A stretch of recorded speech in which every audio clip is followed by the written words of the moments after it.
Bortle here with the top contestant at the Nationals 2018. What's up? I'm here with Age Persuasion and Slim. Hey man, what's up? Yeah, so what place did you get in? What's your name, man? My name's Chandler. I got second place after Swiss. I started off day 1 9-0, went undefeated until the last round. I pretty much gave my opponent a win. He was playing Trickster, I would have beat him. I probably would have went undefeated in Swiss. My only loss was technically pretty much a top 32. I was the only Gouki to go undefeated also. Let's get in there. Yeah, so, I mean, it was pretty basic. 3 Super X, 2 Twist Cobra. I only played 2 because I played 2 Headbad. The second one comes up sometimes when you draw it, you need a second one to search, or if you have to normal summon it to keep going a combo. 2 Stretch, and then the 1-0s, the 5, and the 6. That's it for my Gouki lineup. After that, I had 3 Junk Forward, pretty common. Everybody should be playing this. Not, you're bad. 2 Marauding Captain. I was really iffy on this card, but it definitely saved my life a few times a day, especially like where it's the same factor, like it's kind of a 4th or 5th Gouki Super X. So,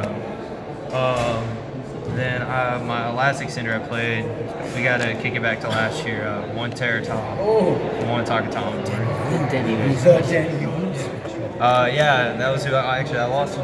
Hey, that's funny. Yeah. He had the same exact 2 cards in his deck. He was telling us about it earlier. Yeah, it was crazy. That was my only loss. Yeah, I really hope he wins this event. He should. He deserves it. But yeah, I love this card all day. Like, I didn't really draw this much, but you know, I drew this a lot in the opening hand. Our good friend Takatom board. But it was still good. Like, it won me a lot of games. It's like if you open this before you normal summon, you get a free invoker, you bait out an Ash, or if it resolves, you win the game. So it doesn't matter. So that's why I loved it. Yeah. And then you know the 1 Ibly, everyone's got to play it. And then my hand traps were pretty standard. It was the 3 Ash and the 3 Dragons. And that was my monsters. It was 25 monsters. Then for my spells, pretty standard. You got Triple Call by the Grave. Every card's 2 card combo, so you need something to stop to make sure. The only thing you lose to is hand trap, so it stops that from happening. Then we got 3 Instant Fusion. Pretty standard. Also goes along with good friend Takatom board. So kind of a 4 Terratops if you have to. But then the 2 rematch is pretty okay. Yeah. I had to play around Ghost Spell, so I mean if somebody still plays it, but plus it's good in the crying game. And then I only played 2 equip spells. I've heard people were starting to play 3 for the Gumbar combo, like especially also where like playing the Aqua Dolphin. I didn't like that card. Yeah. So you know, I thought it was just way too gimmicky. Like I'd rather just play more extenders than just kind of go through other things because I mean I don't know. It's just like I never felt like I needed it to win. And then I played the sword, and then I played Living Fossil. This card is insane. Yeah, that card is insane. Premature Burial back in the game is pretty cool. Yeah. And then the 1 Rhoda, and then the kind of spell extenders that I played, you know, 1 for 1. You should play this card. It's so good. Like to me, I think it was the worst one. I studied it out a lot, but I mean, it was still good. I mean, it got me there a few times. 1 Soul Charge. This card's insane, so I don't know why it's still. Even I don't even fuck with time. It's still broken.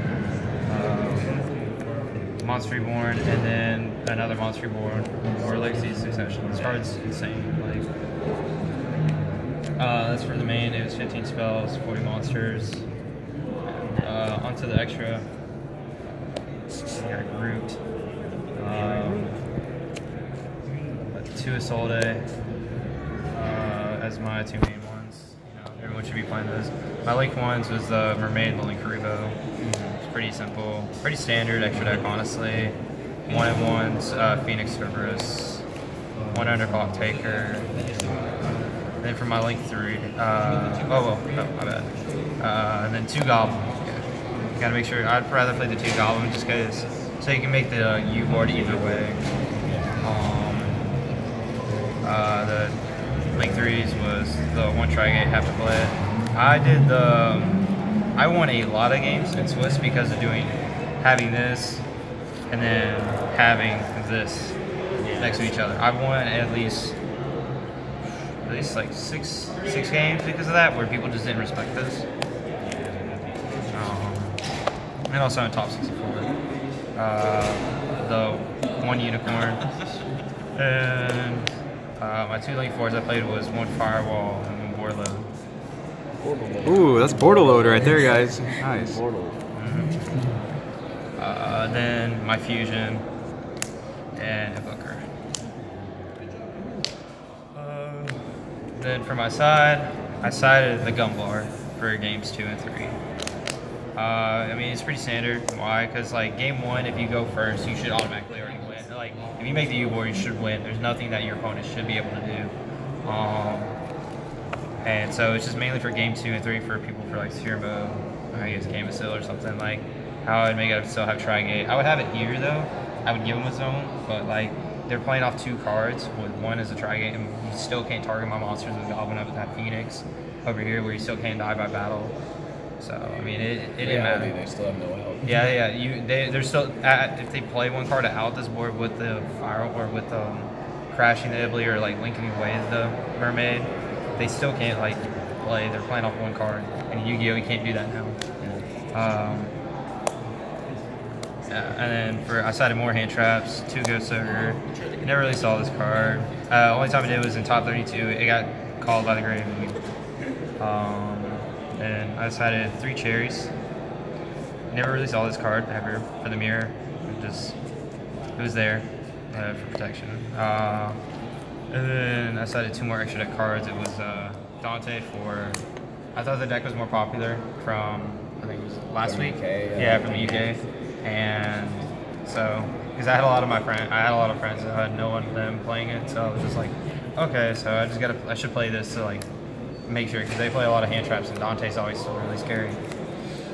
And then I played the 1 Cowboy. It never came in for time. It never really went to time. I would just kill them, because that's what Yu-Gi-Oh! Is. Then for the spells, 3 Twin Twister. Didn't really do anything. I've never really sided this card in. I barely used my side deck this weekend at all. And it really just did enough. Like it was just, I always just sided in this other card. I sided a 2 Hatrune. I wish I honestly sided a 3rd one of these. This card was insane, especially in the Trickstar Sky Striker matchup, because like they go first and they'll side back row and then plus like scapegoats and other stuff from the anchors. I never played any pure Sky Strikers this weekend, surprisingly. I was just playing mostly Trickstar Sky Strikers and other variants. It's insane against pure because of the multi-roll, and you activate this and they just like get blown out. Against Trickstar, you just set all your cards, and then you flip this up, and then they're just like they think about activating Reincarnation, they look and they think about it, and they're like, wait, never mind, I can't. It doesn't do enough.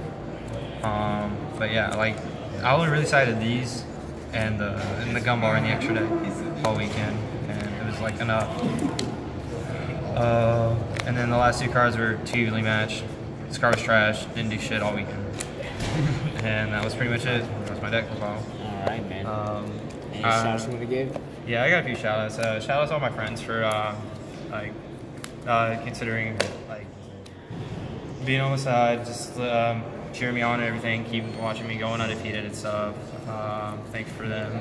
I'm sorry I couldn't go all the way. I thought I maybe could, but hopefully my opponent does. He deserves to go worlds more than I do.